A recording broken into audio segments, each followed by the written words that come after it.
Dios les bendiga. Les doy la bienvenida a esta tu mesa de mentoreo de Global Advance Church Ministry. Yo soy la pastora, profeta Corey Gómez, y en este día seguimos con nuestro tema, trayendo de regreso a Dios a su iglesia. Y estamos agradecidos a Dios, por supuesto, por esta semana, por este nuevo tiempo, en medio de desafíos y en medio aún de pruebas, tribulaciones, pero siempre en victoria, sabiendo que el que empezó la buena obra la perfeccionará hasta el fin.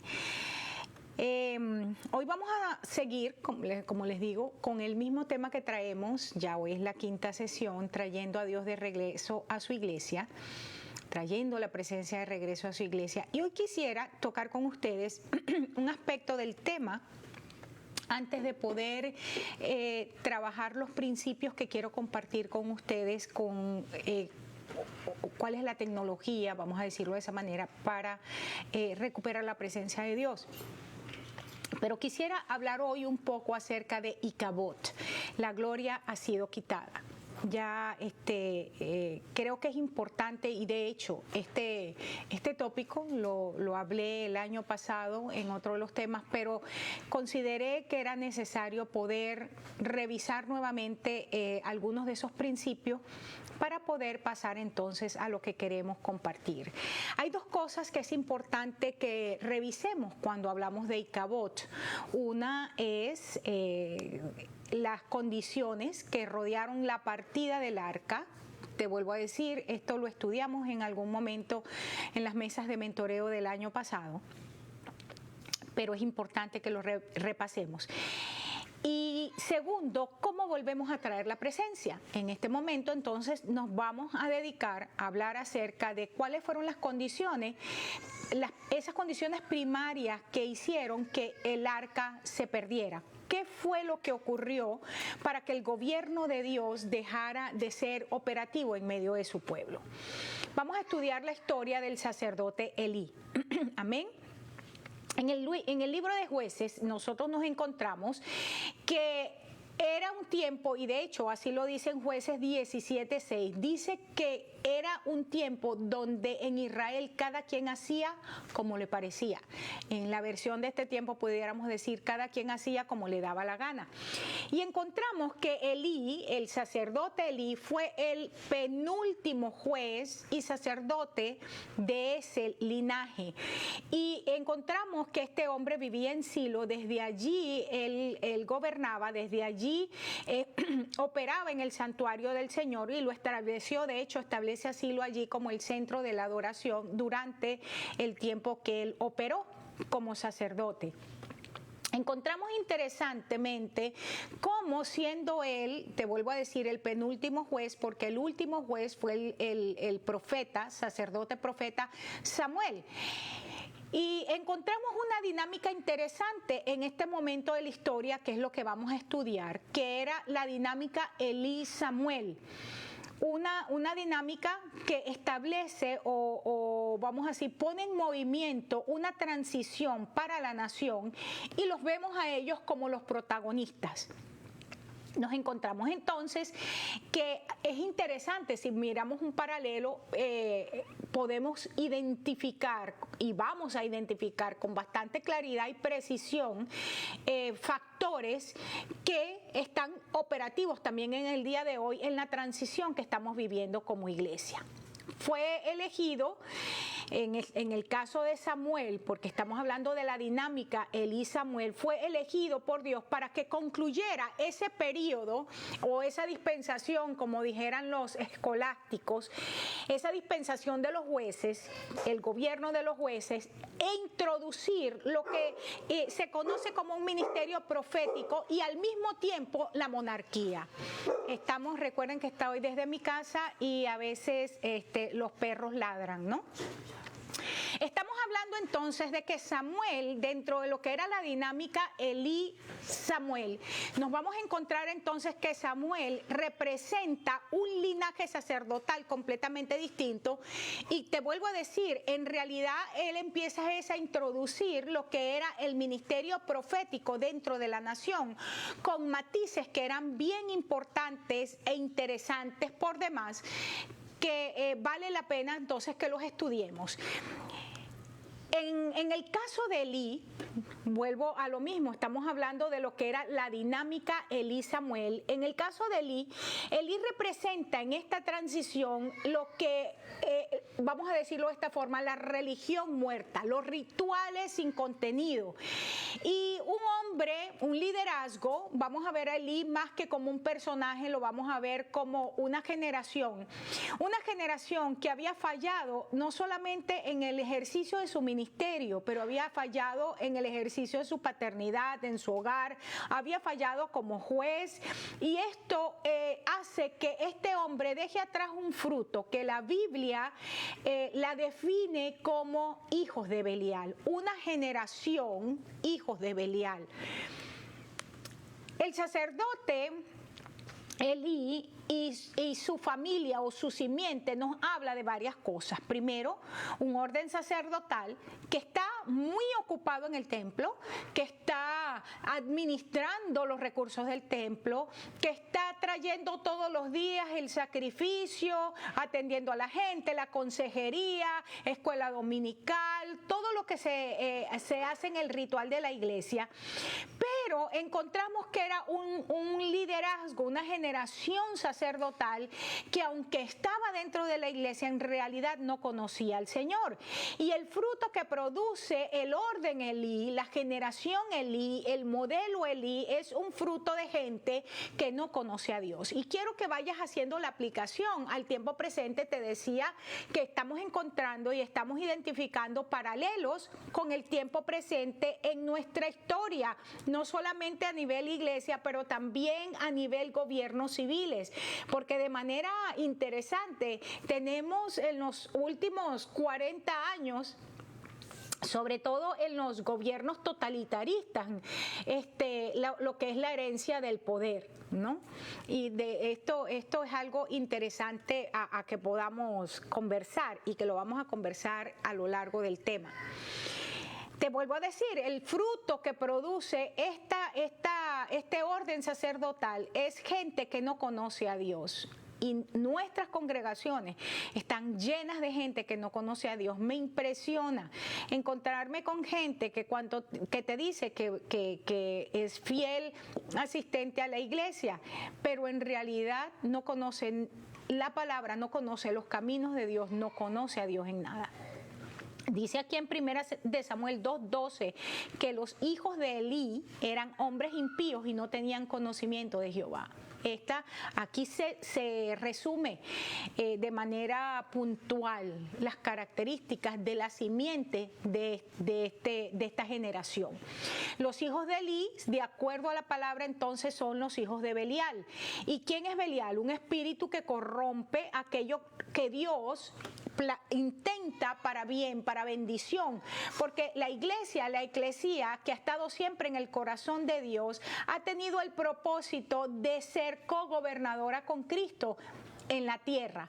Y encontramos aquí que Belial, esta generación, hijos de Belial, están introducidos vamos a decir, por herencia ministerial dentro de lo que es la eclesía, y entonces se convierten en manchas en nuestra comunión, en nuestras relaciones, y son gente, son un modelo de generación que lo que toca lo destruye, mata al pueblo de Cristo con las cosas que hace. Esto podríamos decir es lo que dice el apóstol Judas en su carta, cuando dice que debemos tener cuidado, porque en los últimos tiempos vendrán hombres amadores de sí mismos que se introducirán de forma engañosa y muy, o sea, por debajo de la mesa, a lo que es el cuerpo del Señor, y da características que son bien puntuales con respecto a esto. Te vuelvo a decir, como hoy yo quiero tocar un poco los principios que rodearon la partida del arca, porque esto ya lo estudiamos, pero para que podamos tener, sobre todo para las personas que nos están viendo y para los que ya han visto el tema, refrescarlo, tener un lenguaje común. Estamos hablando entonces que en el caso de Elí, después de un ministerio de 30 años, dejó entonces un fruto que simplemente no era la voluntad del Señor, porque la voluntad del Señor jamás será que un espíritu como Belial se esté gobernando la casa. Esta es la situación en la cual, te vuelvo a decir, la iglesia de Cristo a nivel corporal en el mundo se encuentra en este momento. Y usted identifique dependiendo de donde usted está. Ahora, encontramos que los hijos de Belial, ya no los vamos a llamar entonces los hijos de Elí, sino los hijos de Belial estaban usufructuando los recursos del templo. Ahora, quiero que entiendas algo. Los levitas tenían derecho a comer de las ofrendas. De hecho, el Señor les entregaba la mejor porción prácticamente de las ofrendas a los levitas. Pero ¿qué pasaba con estos muchachos, con esta generación hijos de Belial, que con lo que el Señor apartó para los levitas no era suficiente? Dice aquí, seguimos leyendo ahora en el verso 15, dice: antes de quemar la grosura, venía el criado del sacerdote y decía al que sacrificaba: da carne para asar para el sacerdote, porque no tomará de ti carne cocida, sino cruda. Es decir, pesaba más. Y entonces decía: dámela ahora mismo, de otra manera la tomaré por la fuerza. Y dice el verso 17, que era pues muy grande delante de Jehová el pecado de esta generación, hijos de Belial, porque menospreciaban las ofrendas. Ahora, yo quiero que pienses un momento en justamente una de las cosas que tristemente, y con esto no estoy haciendo señalamientos hacia personas particulares, pero si a personas particulares que me están oyendo le cae, entonces simplemente tome la decisión de arrepentirse, de cambiar su manera de ser. Pero encontramos que en muchas de nuestras congregaciones, de nuestros encuentros locales como Iglesia de Cristo, se produce que el tiempo de la ofrenda es una carnicería.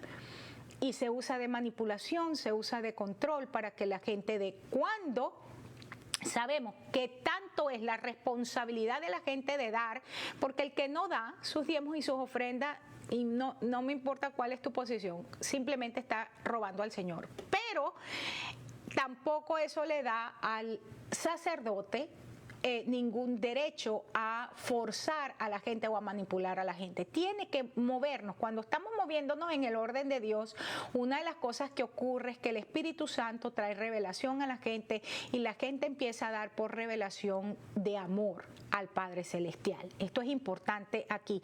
Y dice el verso 17 que delante del Señor este pecado de forzar a la gente a entregarle lo que no les correspondía era muy grande delante del Señor, al punto que el Señor dice que lo que ocurría era que ellos estaban menospreciando, no le estaban dando el valor correcto a las ofrendas que se recibían.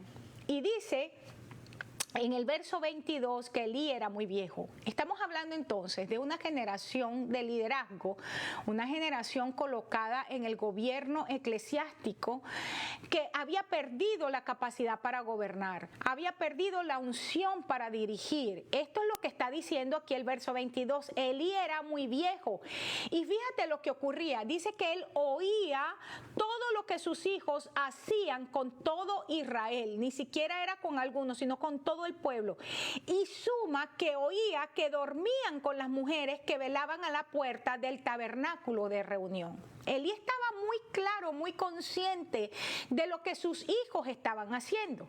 La palabra viejo que se está utilizando aquí es una palabra interesante porque en realidad se está aplicando a la incapacidad que tenía este hombre para gobernar tanto la nación como su casa. Era un hombre que ya no tenía ni la unción, ni el poder, ni la autoridad para traer dirección, para traer una palabra certera que produjera transformación a la nación y a su familia. Una de las cosas que ocurre con un liderazgo que ha perdido la visión del Señor porque dejó de oír al Señor hace mucho tiempo es que las actividades que están haciendo son actividades que ya no cumplen el propósito de Dios y ni siquiera cumplen el propósito para el cual fueron establecidos.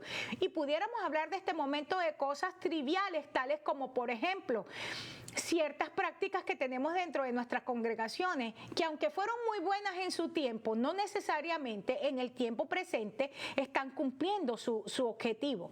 Te voy a dar un ejemplo.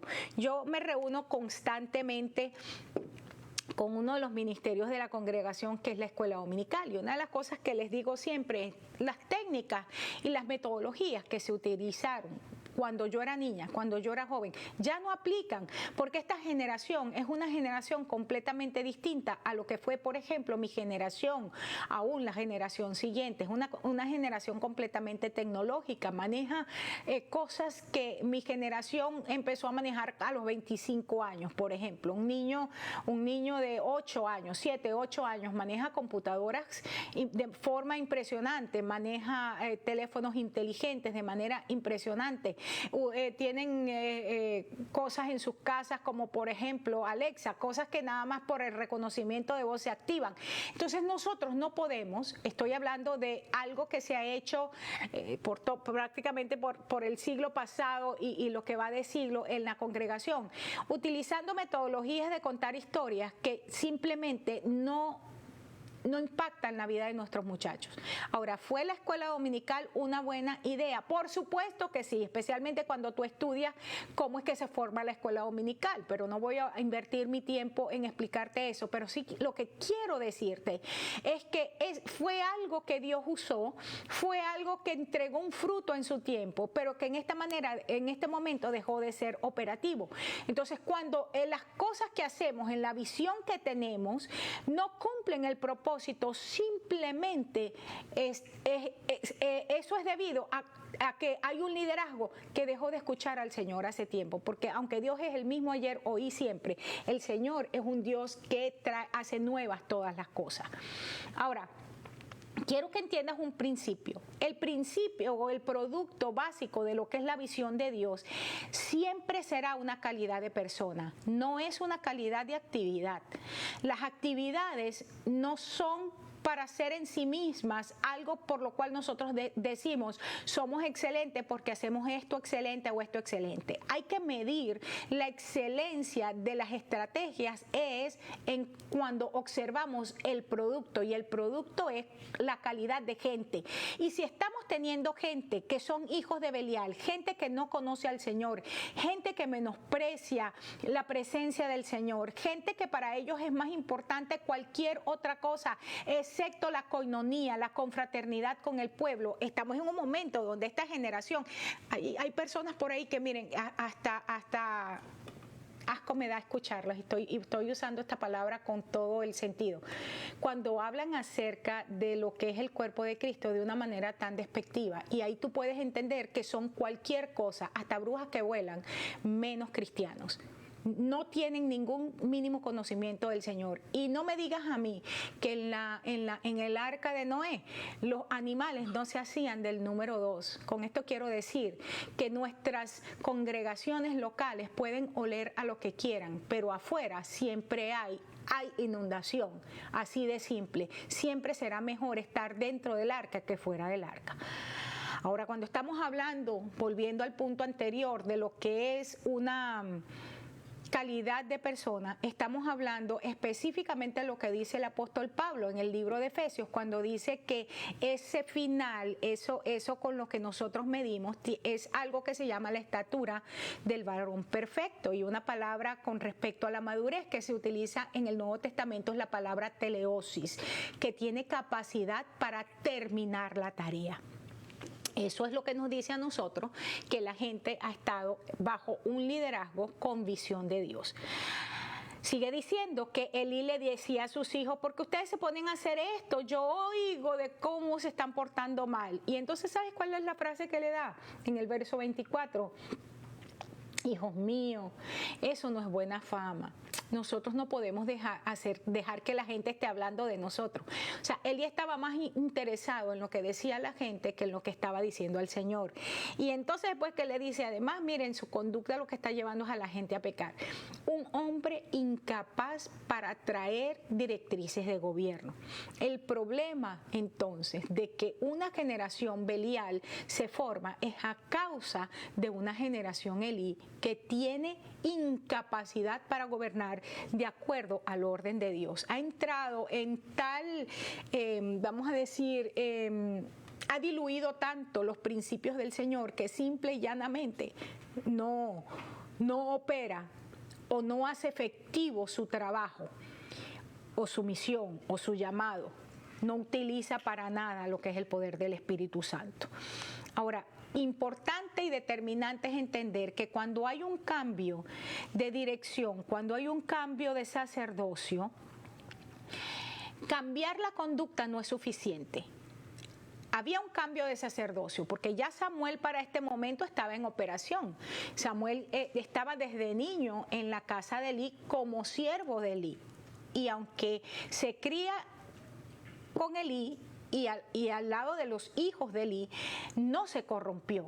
Entonces era un hombre que en la medida que el antiguo orden Elí estaba decreciendo, el nuevo orden profético Samuel estaba creciendo. Y dice que crecía en gracia ante Dios y los hombres. Igual prácticamente es la misma frase que se usa en el Antiguo Testamento cuando se habla de Cristo, de Jesús en el Nuevo Testamento. Ahora, cuando entramos al nuevo día, más que una conducta, o sea, portarme bien, y de esto yo sé bastante. Tengo muchos años pastoreando y una de las cosas que he aprendido a ver es cuando la gente simplemente maquilla su comportamiento.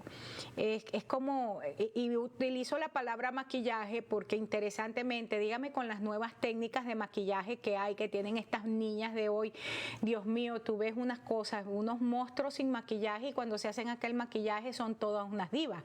Bueno, así mismo ha ocurrido en la Iglesia de Cristo. El maquillaje y los filtros cambian la apariencia, pero nunca jamás cambian las imperfecciones que son reales.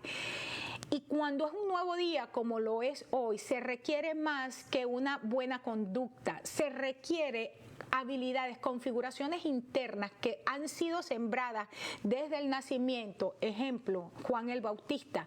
El Señor le dice, el ángel le dice a Zacarías, mira, quiero que entiendas que el hijo que va a ser concebido, que el hijo que va a venir en camino, ya viene con un destino profético, ya viene con habilidades o con habilitación, ya viene con autorización del cielo y ya viene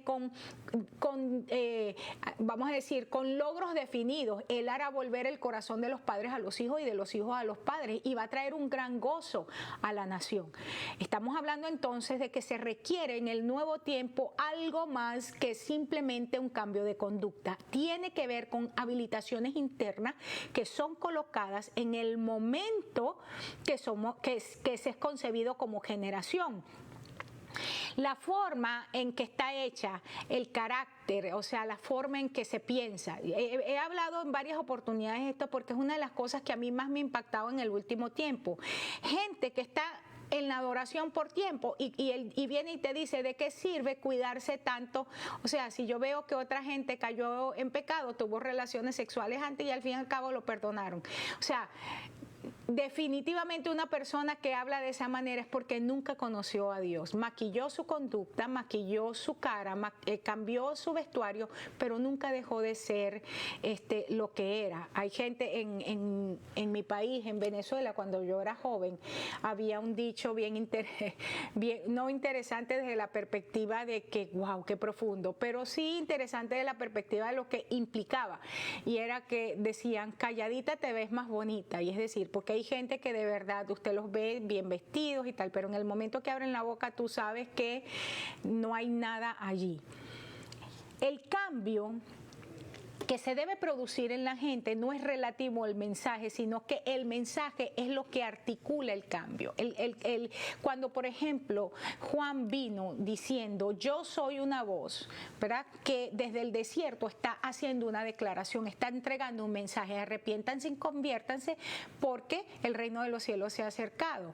Esa voz entregaba un mensaje que ya había transformado su vida porque él traía una configuración interna desde el momento de la concepción que lo habilitaba para entregar ese mensaje, y ese mensaje entonces venía y podía impactar a los oyentes, porque de la fuente de donde venía tenía, y permíteme repetir la frase, tenía una habilitación espiritual desde el vientre de su madre. Había sido diseñado para eso. Y lo que yo creo que Dios está haciendo en este momento es que esta generación Samuel que ha sido y que ha sido formada ya, porque para el momento que estamos hablando, Samuel no era que apenas iba o estaba en el vientre de Ana, no, ya Samuel estaba operando en el mismo lugar donde estaban los hijos de Belial. Ambos ministerios estaban en operación. Ahora bien, para poder dirigir a una nueva generación necesitamos poseer, repito la idea, dinámicas internas que Dios teje en la persona y que tienen una manifestación cuando ya están maduras. Nuevamente, en el caso de Samuel, y eso lo veíamos en la mesa anterior, en el tema anterior que vimos antes de esta mesa que estoy entregando hoy, que cuando Samuel se levanta a decirle a la gente, mira, esta es la forma como nosotros debemos operar. La gente prefirió a los hijos de Belial antes que la palabra que Samuel, no porque el pueblo no supiera quién eran los hijos de Belial, no porque la gente no supiera quién era Samuel, sino porque en tiempos de transición, una de las cosas que ocurre con muchísima frecuencia es que la gente prefiere irse por lo conocido. O este es otro de esos proverbios que tenemos en nuestras naciones, más vale más vale cosa conocida que bueno por conocer, algo así.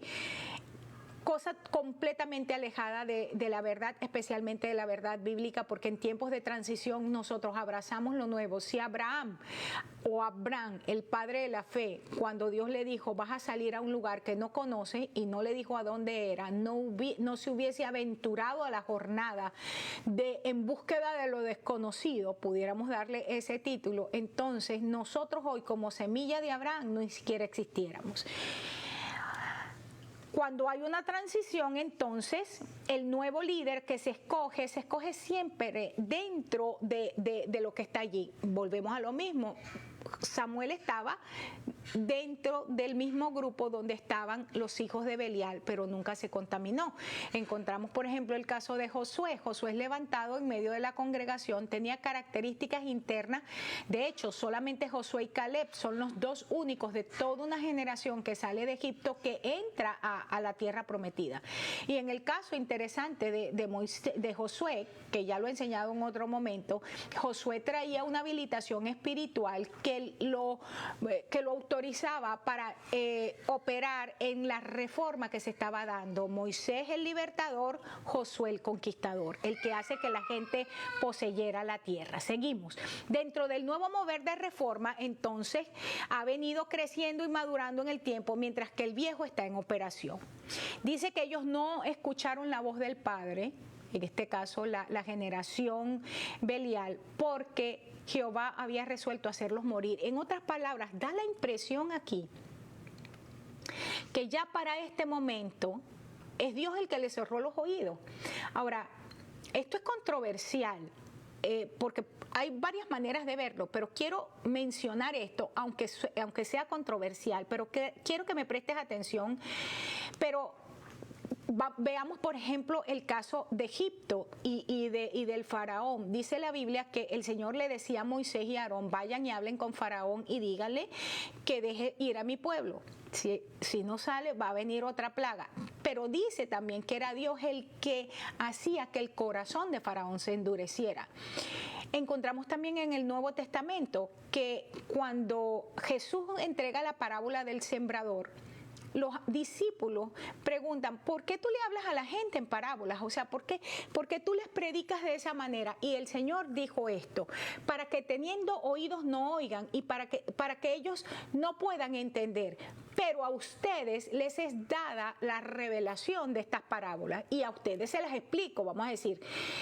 Da la impresión entonces, basado en lo que te estoy diciendo, que lo que está diciendo de acuerdo a la forma gramatical que está escrito es que ellos no oyeron la voz de su papá, no obedecieron, no decidieron arrepentirse ya a esta altura del asunto, porque recuerda que ya para este momento había venido un profeta y les había hablado y les había dicho lo que iba a ocurrir. Ya Samuel no era chiquito y ya Samuel había tenido la visión con el Señor y le había entregado la palabra a Elí, y Elí simplemente respondió que Dios haga como le dé la gana, que haga lo que tenga que hacer. En otras palabras, él tampoco cambió.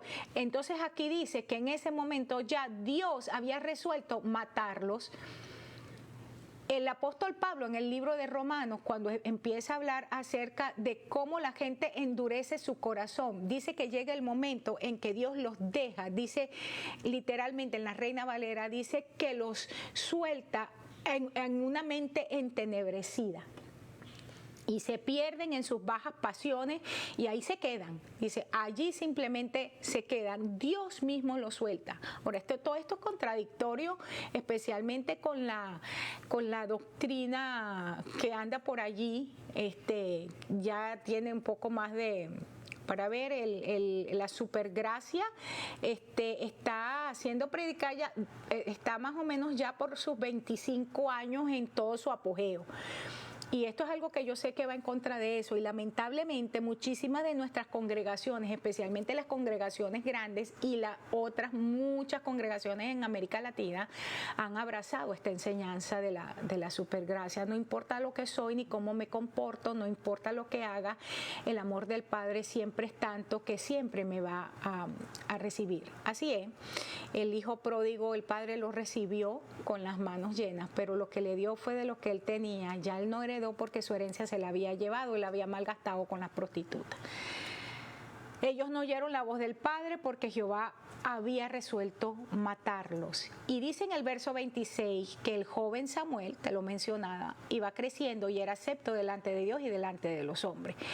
Dice que iba creciendo, y esa palabra crecer es la palabra halak, que significa caminar, comportarse, o sea, se comportaba de tal manera que a Dios le agradaba, y la gente que estaba alrededor de Samuel también le agradaba. Pero esta palabra es mucho más que simplemente comportamiento y que la forma de caminar en la vida. Tiene que dar un énfasis particular en el fin o en el objetivo de la acción que se tiene en mente. En otras palabras, halak tiene que ver con que las acciones, lo que yo hago, lo hago no por el azar, no simplemente por hacerlo, sino porque yo sé a dónde voy, yo sé cuál es la meta, cuál es el objetivo, a dónde quiero llegar, qué es lo que quiero alcanzar, y todo lo que hago es en función al logro de esa meta. Qué diferente a lo que te mencionaba anteriormente cuando te decía que Elí era muy viejo, y que esa palabra viejo era que había perdido la habilidad para escuchar a Dios, y al no escuchar a Dios se había quedado sin visión de Dios. De hecho, dice allí en el pasaje, dice que para el momento en que esta historia empieza a darse, la visión en Israel era muy escasa, casi no se oía la voz de Dios y estaba a punto de apagarse la lámpara del Señor. Eso es lo que dice allí. Ahora, qué diferente es Elí de Samuel. Samuel estaba claro hacia dónde iba, y cada cosa que hacía, la hacía con un solo objetivo: yo tengo que alcanzar lo que está delante de mí. Ok. Las consecuencias ahora de no caminar de acuerdo a la palabra de Dios, vamos a seguir leyendo, verso 27, y ya te lo mencionaba, dice que un varón de Dios le dijo a Elí, así dice Jehová, verso 28, yo te escogí como mi sacerdote. Por cuestiones de tiempo yo edito, ¿verdad?, los versos, pero dice, yo te escogí como mi sacerdote para que me sirvieras en el santuario, para que trajeras las ofrendas, dice. Y entonces, ¿por qué has hollado mis sacrificios y mis ofrendas? ¿Cómo?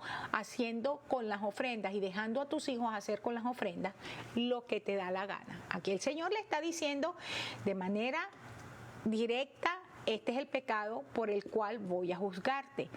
Y entonces le dice, has honrado a tus hijos más que a mí. Mira, ¿cuál es nuestra simiente? Nuestra simiente son hijos, que pueden ser hijos naturales, hijos espirituales, un negocio. Mis hijos, o sea, lo que yo he parido, es todo lo que he producido en la vida a causa de mi visión personal, que puede ser que sea de Dios como puede ser que no sea de Dios. El caso de Caín, por ejemplo, dice la Biblia que Caín nace por voluntad de Dios. En otras palabras, Dios dejó que naciera. Pero la simiente Caín es una simiente que es del diablo, o sea, que no es una simiente de Dios. Y dice, porque tú has honrado a tus hijos más que a mí, tú has honrado más tu trabajo. Hay gente que no falta al trabajo. Durante la pandemia la gente no faltó al trabajo, mucha de la gente, que yo no puedo perder el trabajo, pero dejaron de congregarse. Y Pablo dice, no te dejes de congregar como muchos tienen por costumbre. O sea, tú has honrado más tu semilla, lo que tienes en la mano, que yo te lo di, que a mí. Honramos más lo creado que al Creador. Yo había dicho, verso 30, y esto es terrible, dice, yo había dicho que tu casa y la casa de tu padre, esto es Dios hablándole a Elías a través de un profeta, andarían delante de mí perpetuamente, eternamente. Hay gente que se pega con respecto a que Dios no cambia. Si Dios te lo dio y no te lo quita. Eso es mentira. Él le había dado una promesa a la simiente de Elí, a los progenitores de Elí. Y les dijo, ustedes van a caminar en mis caminos y ustedes van a estar siempre en mi casa. Siempre va a haber un varón en su línea genealógica que me sirva. Y luego dice aquí, en el mismo verso 30, dice, mas ahora ha dicho Jehová, nunca yo tal haga, ni loco, en una versión, o sea, en mi paráfrasis personal, ni loco hago esto.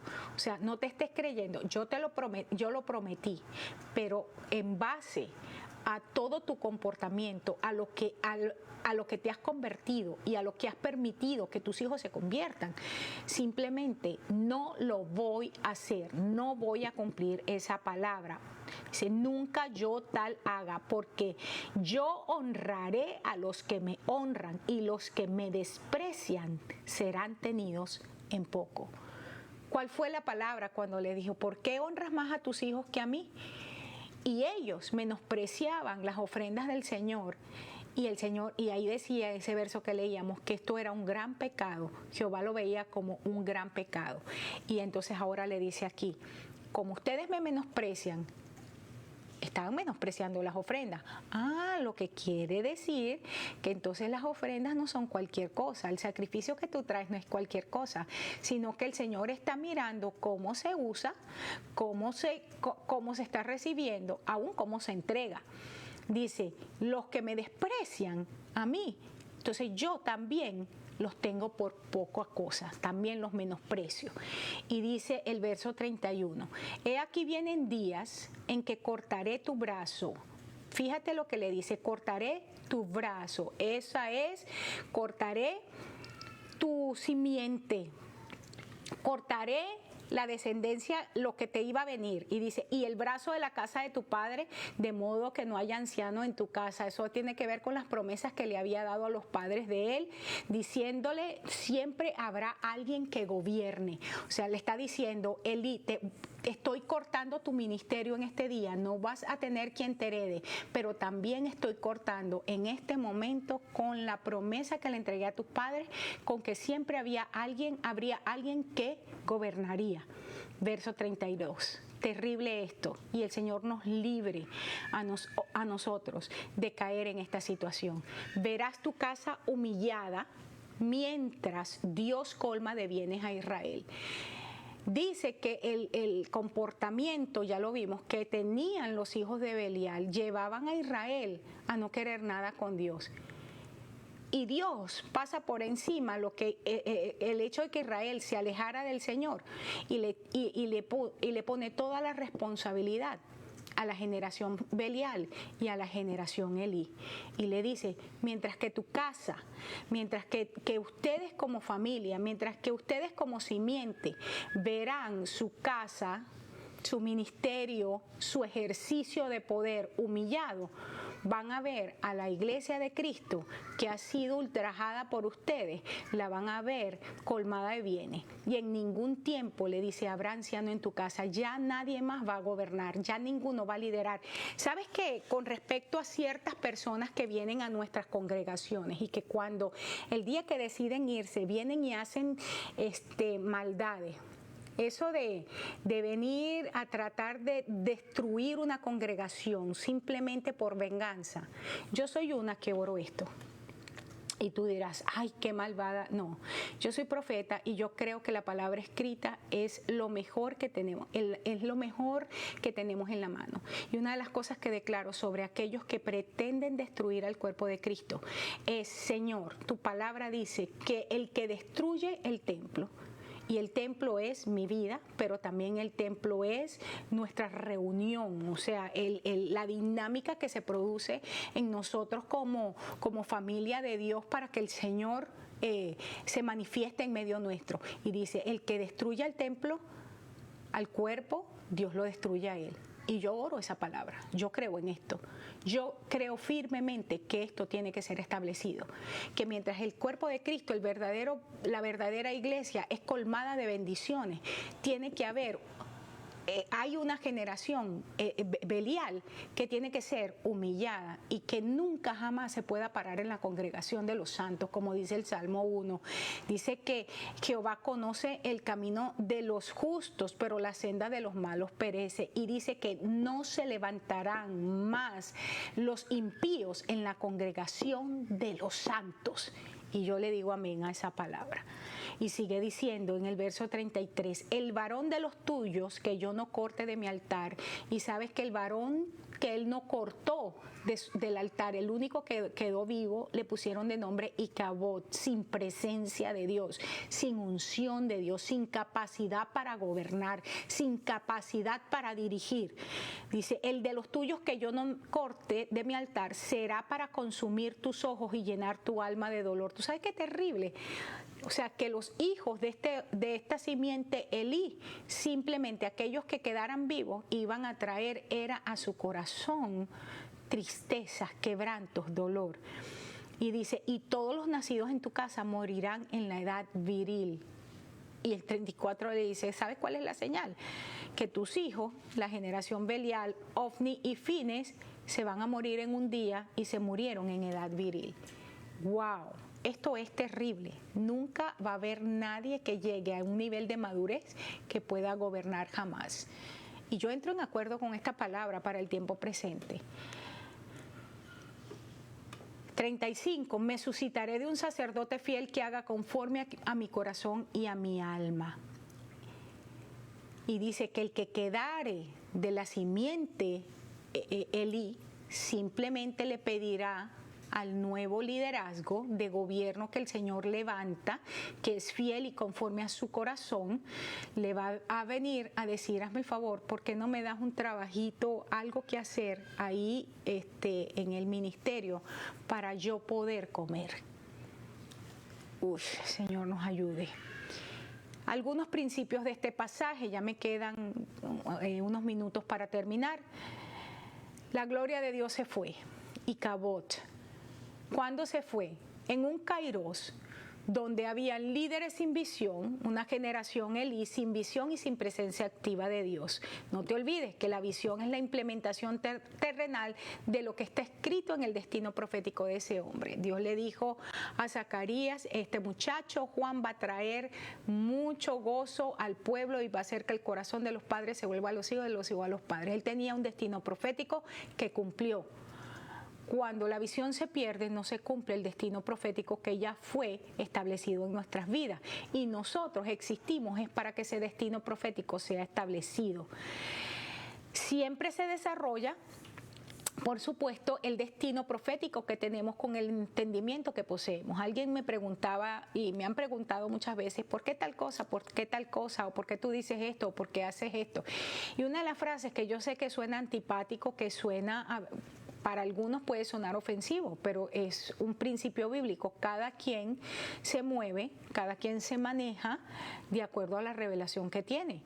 Entonces, dependiendo de tu revelación, pues tú te manejas. Si tú tienes una revelación para sanidad, entonces caminas en un nivel de sanidad física y no solamente también tú personal, pero impartiéndola. Si tú tienes una revelación con respecto a provisión, tú caminas en cuanto a eso. Abraham le dijo a los siervos, espérenme aquí, que yo y el muchacho volveremos. Vamos a sacrificar y volveremos. ¿Cuál era su revelación? Dios se va a encargar de proveerse a sí mismo el sacrificio. Y puedo seguirte hablando, o sea, cada quien, de acuerdo a su nivel de revelación, se mueve. Entonces, la visión se cumple en función al nivel de revelación que tú tienes.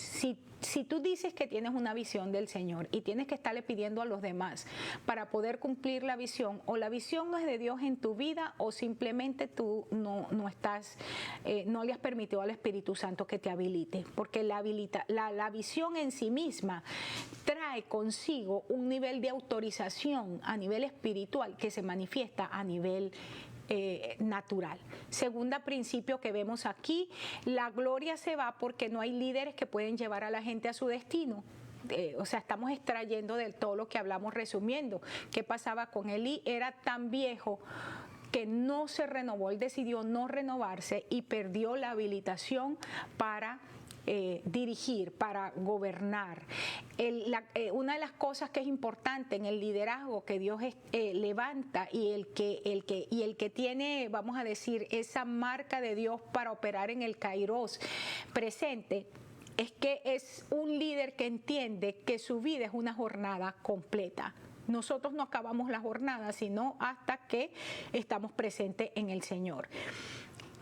Quiero mencionar este punto aquí. Aquí en Hechos 20, 17 en adelante dice que Pablo llama a los ancianos y les dice esto en el verso 28, le dice que el Espíritu Santo los ha puesto por obispos para apacentar la grey del Señor. Y la palabra obispos que se utiliza ahí es la palabra episcopas, que tiene que ver con el que vela, pero sobre todas las cosas es una visitación del Señor. En otras palabras, estamos hablando de que cuando la gloria de Dios se va porque el líder no entiende el episcopas del Señor, no entiende las visitaciones del Señor. Y algo que el líder está habilitado, el verdadero líder que ha sido apuntado para el tiempo, entiende lo que Dios quiere hacer y lo que Dios está haciendo y prepara al pueblo, levanta la expectativa en el corazón del pueblo para poder recibir las visitaciones del Señor.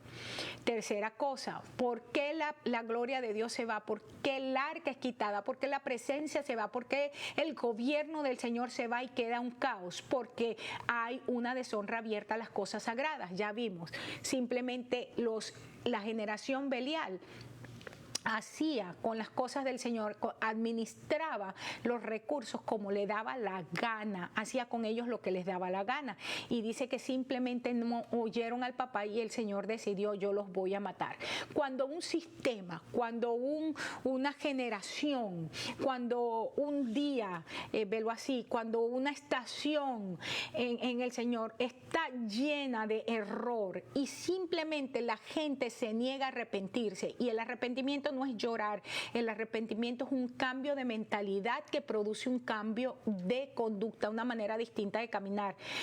Simplemente cuando esto no ocurre, la gloria de Dios se va. Entonces, cuando hay errores que Dios quiere corregir, y envía a los mensajeros, envía a los profetas y simplemente no hacen caso, entonces caemos en prevaricación. Y prevaricación es escuchar lo que Dios está diciendo, saber que lo que Dios está diciendo es lo que debemos hacer y simplemente le damos la espalda a eso, porque honramos más al cónyuge, honramos más a los hijos, honramos más el tiempo presente que los principios del Señor en nuestra vida. Y agárralo el que lo tenga que agarrar.